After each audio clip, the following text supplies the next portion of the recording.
So with that, Oleg? Hi, my name is Oleg Barenboim, and I was originally the co-founder and CTO of ManageIQ Inc., on which CloudForms is based. So just a little history to kind of get everyone up to speed. So ManageIQ was founded in 2006. We shipped our first product in 2007. And in 2012, it was acquired by Red Hat. It was not an open source product at the time. And then in 2013, early 2013, Red Hat ships CloudForms based on ManageIQ. And in June of 2014, we finally open sourced ManageIQ, the actual bits behind it all, as well as launched ManageIQ.org, which is the organization around the open source project. Last year, IBM acquired Red Hat, and in December started including CloudForms, the Red Hat version of CloudForms, in the Cloud Pak for MCM. And this year, what we're working on is building a blue-branded ManageIQ, a blue-branded CloudForms as a component of the Cloud Pak. Next slide.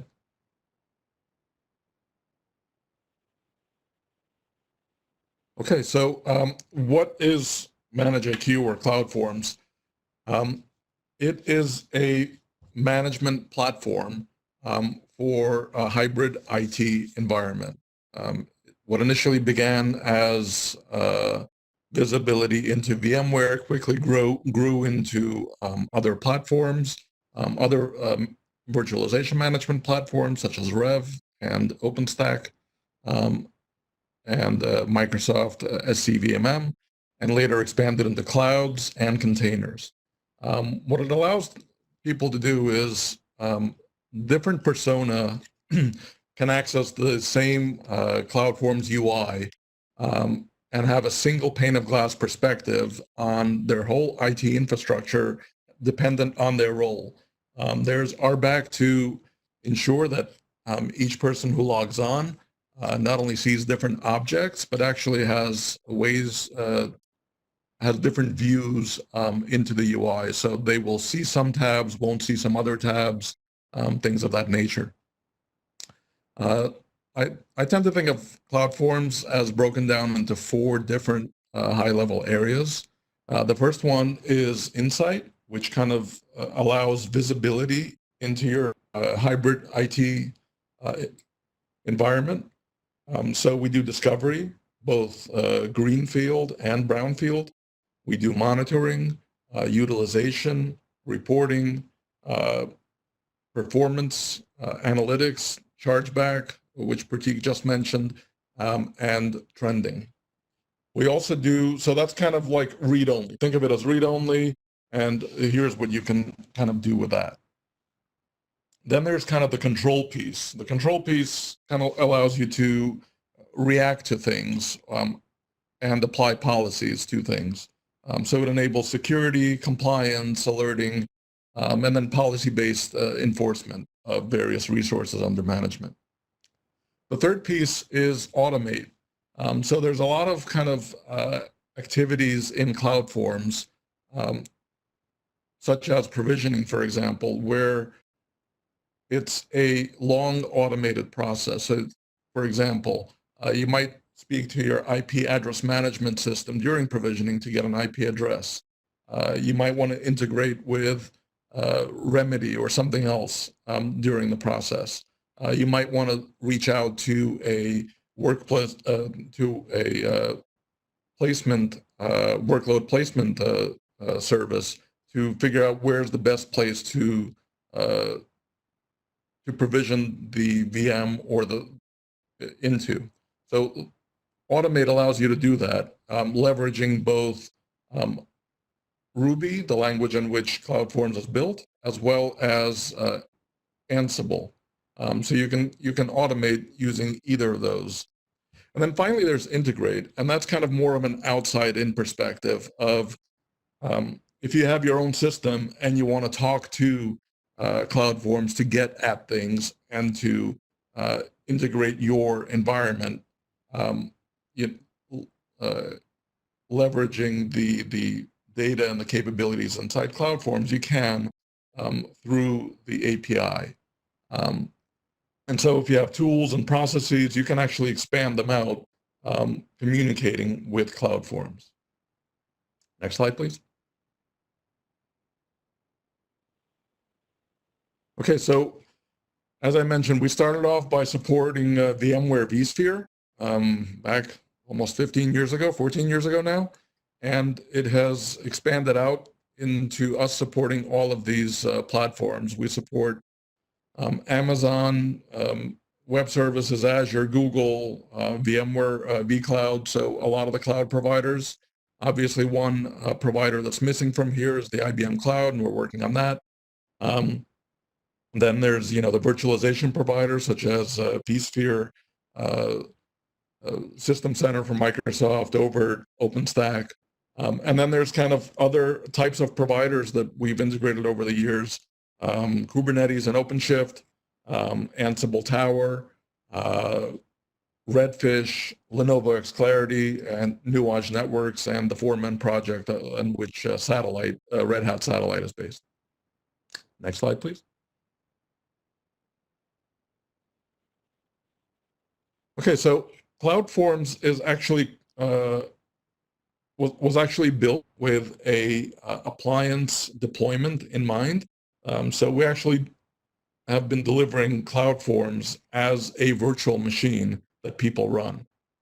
And we kind of leverage that whole concept of having the CloudForms appliance be a capability to deal with scalability. So we actually team multiple CloudForms appliances into a thing that we call a region, which is further subdivided into zones. And what it allows you to do is to have a CloudForms fabric around which we deploy multiple appliances all working in concert together to manage all of the infrastructure that's available there. Yeah. And so what happens, typically what happens after that is that there's actually data centers all over the world, and a lot of companies tend to segregate the management of these data centers. And so we would do a separate CloudForms installation, a region, per kind of geography, and it's really up to the customer of how to segregate all that. And then we would aggregate all of that using Postgres replication into what we call a global region, so that you have actually a single pane of glass across all of your CloudForms installations across the world. Next slide, please. And now more recently, working with IBM, we are working on another delivery format, a codified version of CloudForms that you can kind of see here in this picture. And what's interesting about this picture is that there's kind of a dotted line there in the middle on the top third there. So we're writing an operator to bring the things up that are above the dotted line. And then the thing on the left, the ManageIQ orchestrator, brings up all the various processes that we've always had inside the appliance. It talks to the Kubernetes API to bring up the various things that CloudForms needs, depending on how it's configured by the user, to enable a similar architecture, but now leveraging the Kubernetes fabric instead of the appliance fabric that we've been using for years. And we actually have this stood up inside a lab, and we're hoping that this is the version that will be included in the Cloud Pak for MCM that's upcoming. Next slide. I believe that's it for me. Over to Pratik. View of what we are doing in CloudForms. Let me take the next 7 or 8 minutes to give you a quick demo, and I'll give you a demo of both CloudForms and CloudPack for MCM, and then we'll go into the next release a little bit. What you're seeing really is the Q1 release of CloudPack for MCM. And here you can see our demo environment managing one AKS cluster, 290 cloud VMs on Amazon, 6 on Azure, 4 Kubernetes clusters on premises, 1 kube cluster on IBM, 1 on AKS. A fairly broad support of both visibility into virtual machines and kube clusters. Total VMs to 9 Kubernetes, those 22 nodes, and you can see how your nodes are distributed across the various clouds. And if I had a VMware environment, you will see it here, infrastructure VMs and VMware. In another demo environment, we have VMware connected as well. Okay. And here you can see applications. So we have 4 container apps and 3 virtual machine apps. In Q1, we give you visibility and management of these apps independently. In Q2, we're bringing it all together into an end-to-end app model, which essentially allows you to define an app, which is components on containers, components of virtual machines, and you manage it like a single integrated app from all perspectives: application lifecycle, compliance, performance management, and so on. Okay. You can see the applications here. If you look at the infrastructure, we have a number of clusters, a number of virtual machines. As you can see the numbers. I can see it by region, which says, this is on US East, US West, a data center in US, a data center in the UK. There's a region, actually region, US. So you can essentially tag different areas for your Kubernetes clusters, allocate them to data centers or regions, and obviously we pick up the provider regions as well, which is really based on how the data centers for Amazon and others are designed, and we can kind of tag them. From a purpose perspective, we can tag areas which is dev and which is prod. And the reason why this tagging is important is all the policies then can be scoped to whether it's a cloud provider specific policy, a region specific policy, or a container policy, or a VM policy. You can start tagging it in many different ways and targeting the policies. From a compliant perspective, again, you can target compliances across by purpose. You can target compliances across by regions. You may have different compliances for UK versus US, for example. And obviously, you can look at the compliances from a provider perspective. And then these are some very specific policy profiles. You can see more of the POP profiles. We use both smart state analysis and OpenSCAP from a virtual machine perspective. And then Sai is going to talk about how we are extending that to do a lot of Ansible-based compliance, both testing and remediation going forward. If you look at certain other things, manage applications perspective, we are giving you perspective across both containers and VMs in this model, and you can see the virtual machine services, and you will see container services, and I can go into a container application. And typically, like you remember from CloudPack for MCM, we give you the ability to deploy apps across containers. We have the full topology model, which is based on the SIGAP model from Kubernetes. It allows you policies to deploy these things based on different types of things you want to do. The performance risk management capability is pretty similar, and obviously this will be extended in Q2. And what I will do is, rather than spending time here, and you can see the policies, we support a significant number of policies. We extended the policy framework a little bit. I'm just going to talk about the policies here for a second. So you're familiar with CIS policy, audit policy, limit range mutation, and now you can start seeing VM config policies and benchmarking for CIS for Level 7. So you're going to start seeing a lot more policies coming in here from a pluggable framework across both Kubernetes and containers. A couple of other things, monitor health. Let's look at some incidents across here. The full day 2 operations here. You're seeing all of the incidents being logged into the event management system. Here we're seeing, a vulnerability advisor event. You can take these incidences and you can set policies across them, which say, should you take action or should you notify? Notification with incidents can be through, if you go outgoing, can be through ServiceNow or Slack. And of course, we support other instances in terms of how do you notify. Some of the partners are plugging in here, for example, PagerDuty and so on, will be plugging into this framework for notification across the board.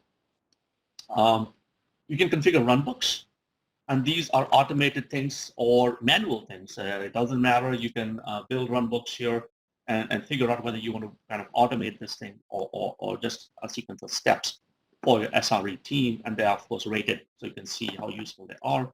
And then, when you're working with runbooks, you can also trigger connections and write scripts, whether they're Ansible scripts, other scripting tools. You have BigFix for patch management. So if you have, let's say, an incident which took place, which is because there's a CVE, because a certain thing is unpatched, you can actually go configure BigFix, or it used to be called, I believe IBM the endpoint management system, which then deploys a patch into the system and so on, right?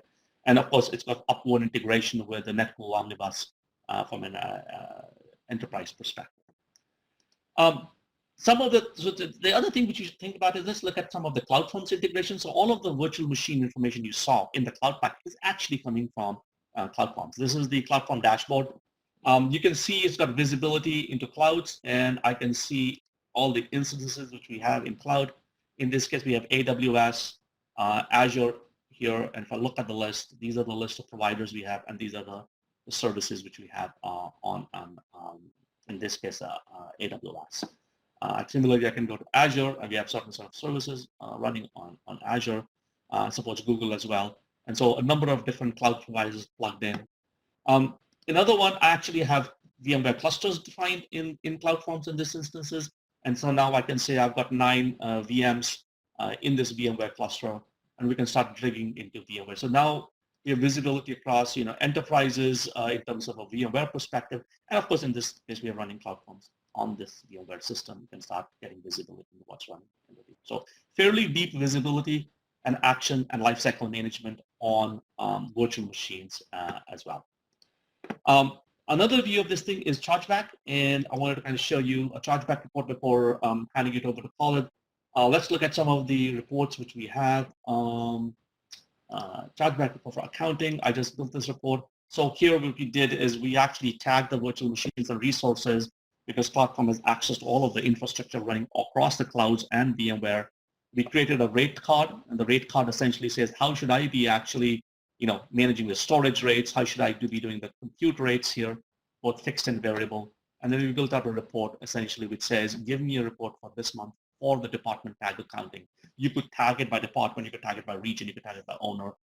It's very flexible. And at the end of the day, you get to see, all of the virtual machines. So if I went to the last page, you'll see a total bill of 360, made up of it, right? Some of the other places we have visibility into is the networks across public clouds. So here in the Frankfurt Network Manager, you see how many providers the tenants are there in terms of routers, security groups, and so on. So fairly deep visibility into the various AWS and environments. And obviously, these things can be managed by Terraform or other things. Storage visibility block storage. So here's an EBS storage manager visibility.